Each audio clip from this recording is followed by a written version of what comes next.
Just when will President Uhuru Kenyatta walk the talk and sack non-performing cabinet secretaries for him to achieve his legacy? Well, that is the question many are asking after numerous warnings from the president to his cabinet secretaries. But as our senior political affairs reporter Chris Thairu now reports, the president finds himself juggling between protecting his legacy, keeping friends, as well as the 2022 succession politics, which put him and his deputy at a collision course.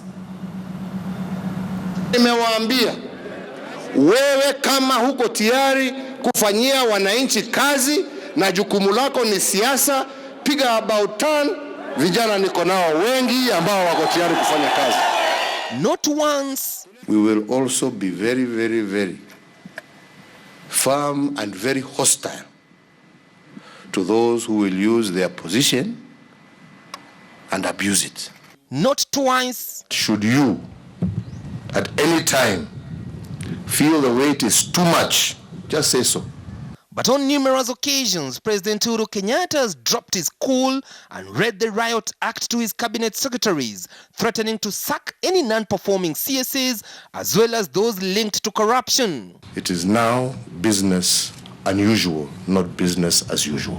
Fortunately or unfortunately, his hard-hitting statements just remain that, statements without any follow-up action. Just why is it hard for President Uhuru Kenyatta to crack the whip and sack his non-performing CSAs? I think the president is a man of consultation. He would want to exhaustively consult various agencies and also among members who may be advising him.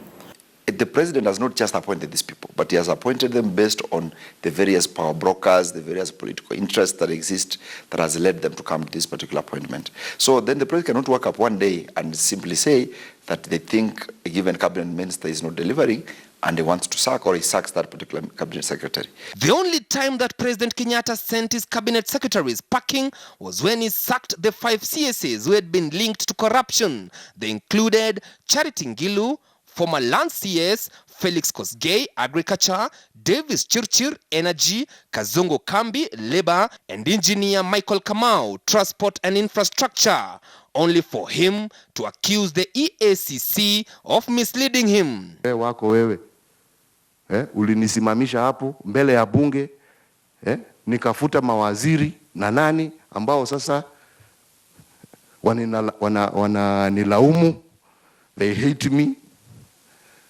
Wengine wana campaign against me. After 2017, it seems the focus now was diverted into twofold. Those who are interested in legacy and those who are desirous of ensuring that the deputy president takes over upon the departure of the president. It's not something that you can say that Uhuru fears Ruto or fears antagonizing Ruto, but it's, I think, a question of respecting the friendship, respecting the political arrangement that exists, so that in future is not being seen that is one of the people who disregarded a political agreement.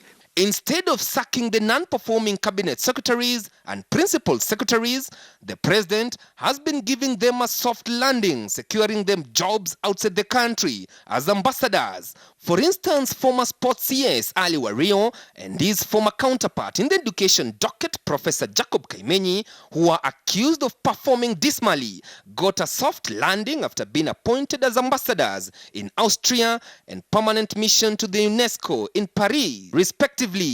Wario was later to be charged with corruption in the 2016 Rio Olympic scandal involving 55 million shillings. He still remains in office.